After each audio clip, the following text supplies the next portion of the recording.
Ini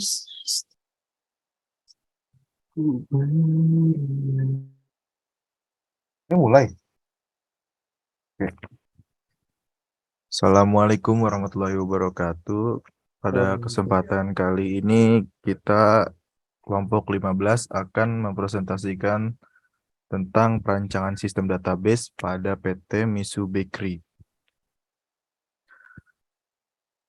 Proposal ini disusun oleh Marta Rizkyati, Riki Abdillah, Hafiz Putraha, Rogo Subandono, Yaman Nurtria, Muhammad Faransyah, Fikri Haikal Dwi P, Ayumi Maharani, Anfal Badarudin, dan Abdaur Rizky M.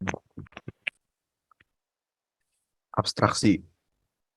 PT Misu Bakery adalah suatu tempat usaha yang beralamat di Jalan Rawa Kuning, RT 6 RW 16, nomor 67, Kecamatan Cakung, Kelurahan Pulau Gebang, Jakarta Timur 19350. PT Misu Bakery menyediakan berbagai jenis olahan mulai dari roti hingga snack.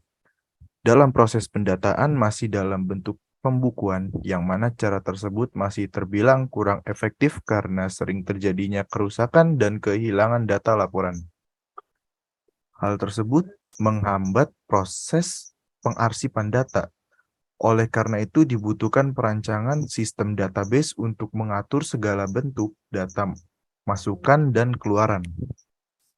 MySQL merupakan salah satu framework yang digunakan untuk membangun sistem database pada pengarsipan penjualan.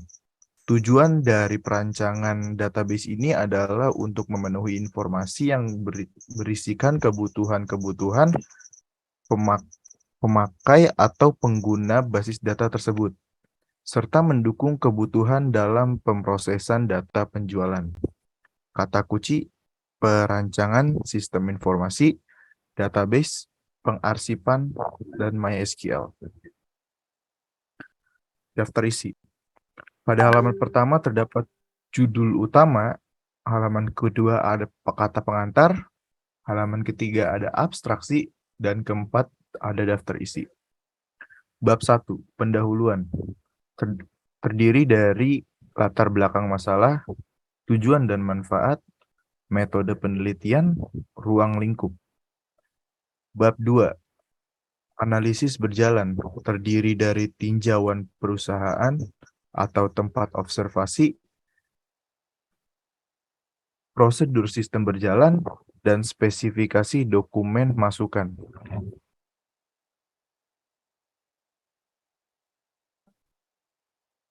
Bab 2, dokumen masukan. Spesifik dokumen keluaran, permasalahan pokok, pemecahan masalah, normalisasi, entity relationship diagram, logical record structure, perancangan prototype, rancangan antarmuka, dan coding. Bab 3, penutup, terdiri dari kesimpulan dan saran.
Normalisasi pertama bentuk tidak normal atau bisa disebut unnormalized form merupakan pengorganisasian data dalam basis data yang tidak memenuhi salah satu dari kondisi normalisasi basis data yang ditentukan oleh model rasional.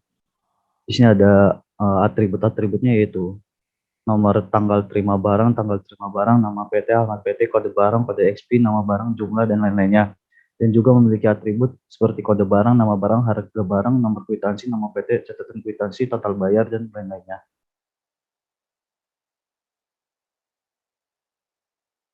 Lanjut ke normalisasi kedua. Normalisasi ke satu.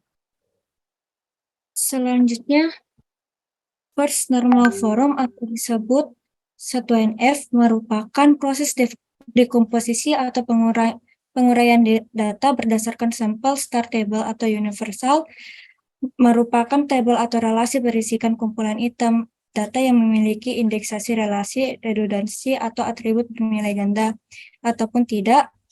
Memiliki indeksasi tersebut merupakan kelemahan dalam sebuah sistem basis data.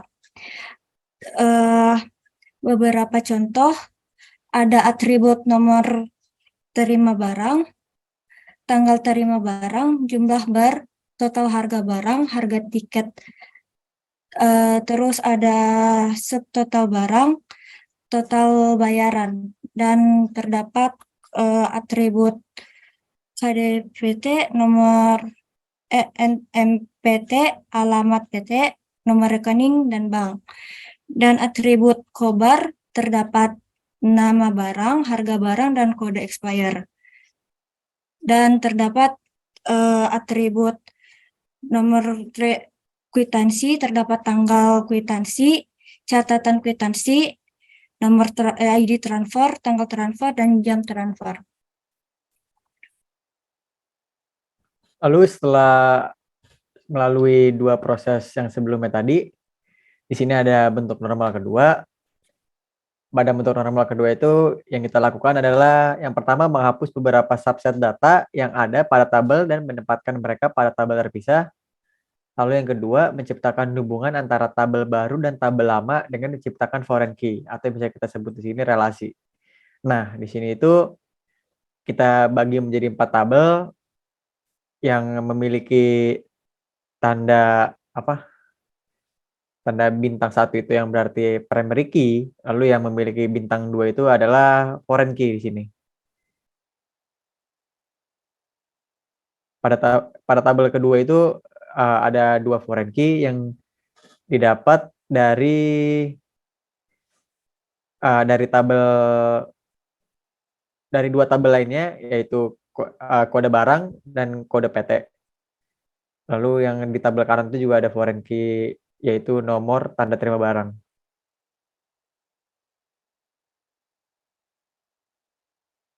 Lanjut ke normal ketiga atau third normal form. Normal ketiga merupakan di mana suatu relasi memenuhi normal ketiga jika relasi tersebut memenuhi normal kedua dan setiap atribut bukan kunci atau non-key tidak mempunyai transitive functional dependency kepada kunci utama primary key. Bentuk normal ketiga ini relasi haruslah dalam bentuk normal kedua dan semua atribut bukan kunci utama. Yang artinya setiap atribut bukan kunci harus bergantung hanya pada primary key secara keseluruhan. Lanjut.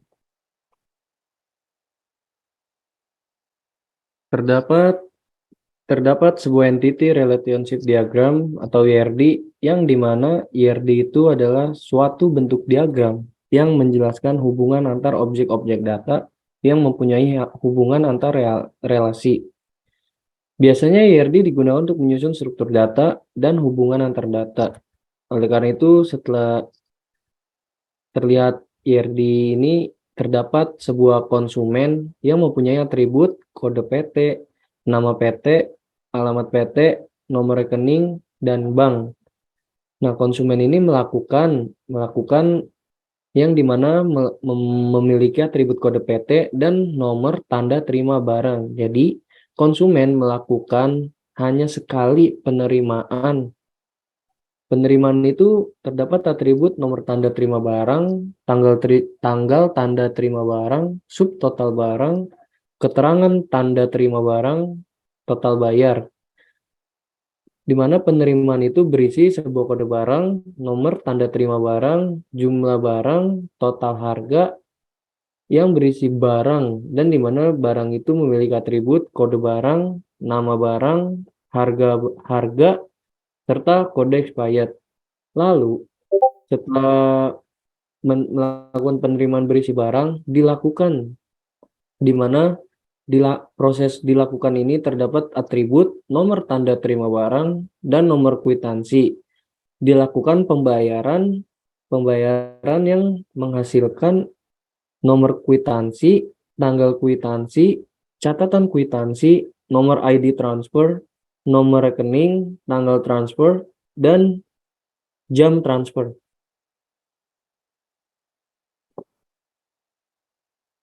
Selanjutnya ada logical record structure atau LRAS,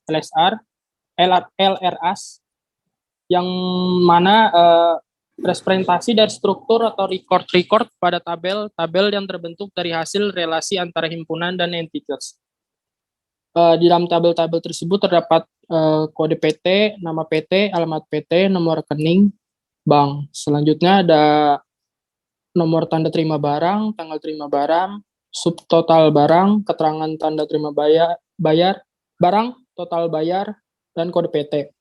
Selanjutnya ada nomor kwitansi, tanggal kwitansi, catatan kwitansi, nomor ID transfer, tanggal transfer, jam transfer, dan nomor tanda terima barang. Selanjutnya ada kode barang, nama barang, harga, dan kode expired. Selanjutnya juga ada jumlah barang, total harga, kode barang, dan nomor tanda terima barang.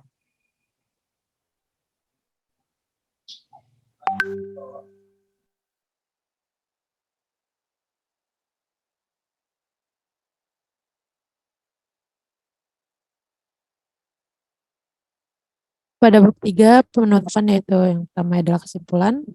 Setelah melakukan analisis dan perancangan tugas proyek ini, maka kami menarik beberapa kesimpulan sebagai berikut. Yang pertama, setelah adanya sistem basis data tersimpan dengan baik dalam database dengan sistem keamanan yang baik dan terintegrasi. Dan yang kedua, dengan adanya sistem aplikasi database, maka kesalahan saham yang terjadi dalam memproses data yang diakibatkan oleh redundansi data yang berulang, data itu dapat teratasi. Yang ketiga itu mengurangi kemungkinan terjadinya kesalahan akibat faktor manusia, yaitu kelalaian atau ketidaktelitian atau human error dalam perhitungan. Yang keempat, waktu yang dibutuhkan dalam prosesan data menjadi lebih cepat. Yang kelima, pada aplikasi yang dibuat dapat dilakukan penambahan, penghapusan, pengubahan, pembatalan, dan menyimpan data-data. Dan terakhir, yaitu sistem basis data ini dapat mempermudah pekerjaan manusia yang berhubungan dengan data-data penyimpanan supaya lebih mudah untuk mengakses serta memodifikasi data yang disimpan tersebut. Dan selanjutnya. Saran-saran yang dapat diberikan sehubungan dengan analisis dan perancangan basis data ini yaitu: 1. Melakukan perubahan terhadap basis data yang diimplementasikan jika perusahaan berkembang dengan sangat pesat karena aplikasi basis data yang direncanakan tidak sanggup menampung jumlah data yang sangat besar. Disarankan untuk diupdate menjadi sistem database yang lebih bagus. Contoh dari SQL server menjadi Oracle. Kedua, untuk pengembangan aplikasi, ke depan diharapkan menambahkan fitur forget password, yaitu dengan adanya fitur ini, maka diharapkan aplikasi ini dapat membantu karyawan yang lupa password tidak perlu ke bagian divisi software. Yang ketiga, memberikan fitur penambahan data otomatis dari file Excel untuk memudahkan pemasukan data. Keempat, untuk mempermudah pencarian produk, maka sebaiknya dalam fitur pencarian ditambahkan foto produk dalam halaman pencarian. Yang kelima, tahapan normalisasi sangat diperlukan untuk membuat database yang baik dan benar. Selain itu, normalisasi data berfungsi untuk meminimalisir redundansi data dan mencegah anomali dalam database yang kita buat. Sekian dari kelompok saya. Wassalamualaikum warahmatullahi wabarakatuh.